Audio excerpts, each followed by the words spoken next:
Happy Memorial Day, America. To me, in my belief system, probably the most important holiday America has. Christmas and Santa Claus showering presents all over the world is nothing compared to the amount of explosives that America had to shower over Germany to gain our freedom.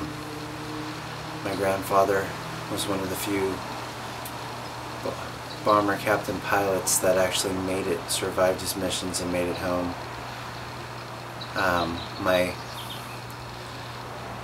The likelihood of me being here is very small.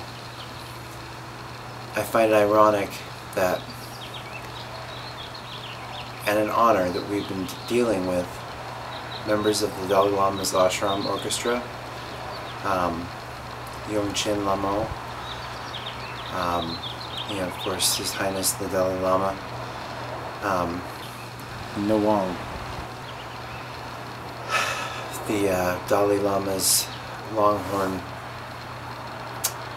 flute player and monk who lived among him for 11 years in silence, only to be granted the title of musician for the Lama.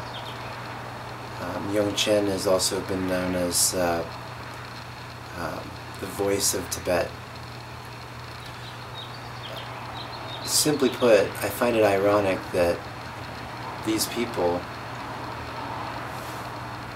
are in our lives inexplicably, have literally walked through the door through unexplainable chains of events, and through spontaneous invitations have we been invited to perform with them, to have them stay in our home, to be honored with their presence, and to know firsthand that they teach and profess only love and only peace, kindness. Nothing is free. Freedom is not free.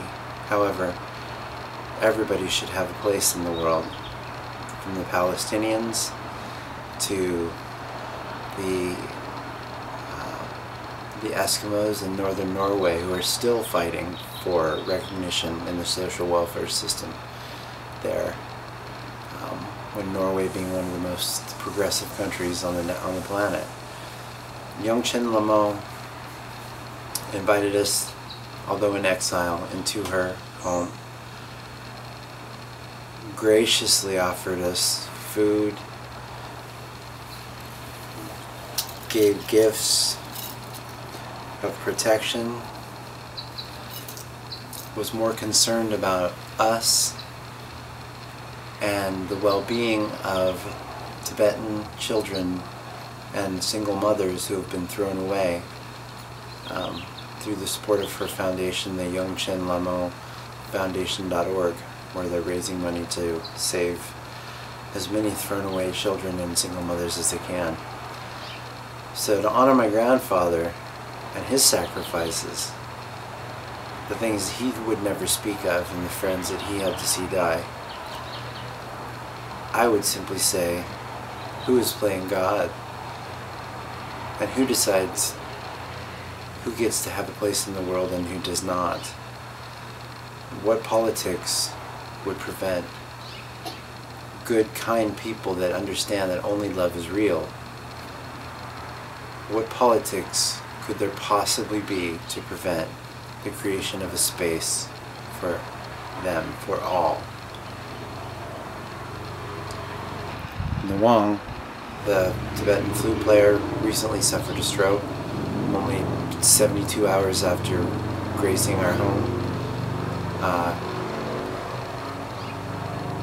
We were very worried about him, sending prayers. Yongchen Lamo is in regular contact, still sends presents to our daughter as we maintain a relationship with these just simple and very real people. So for Memorial Day and the sacrifices for the POWs, for the MIAs, for everyone on behalf of the world, let's ask ourselves who is playing God and who's deciding who gets to have a place and who doesn't. I certainly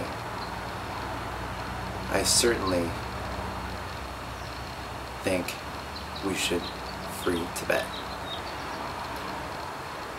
I think that China should free Tibet. My grandma said never talk about politics, but she also said wrong was wrong and right was right. And knowing what the right thing to do isn't a place you arrive over time. It's something that you have the opportunity to do in an instant in life. So, in this instant, maybe we can all decide to try to do a little something to help free Tibet, to help create a place for Palestinians, to do whatever we can to actually listen to people who are worthy of being listened to. In memorial of my grandfather, Robert William Simpson, I love you, Grandpa. I'm glad you no longer have to miss my grandma. And we are very, very, very honored that the members of this ashram orchestra plan to return to a peace concert somewhere in Laguna in June, and look forward very much to the release of our record in July, I would imagine, of 2011, Way Out in the Dark. Free Tibet.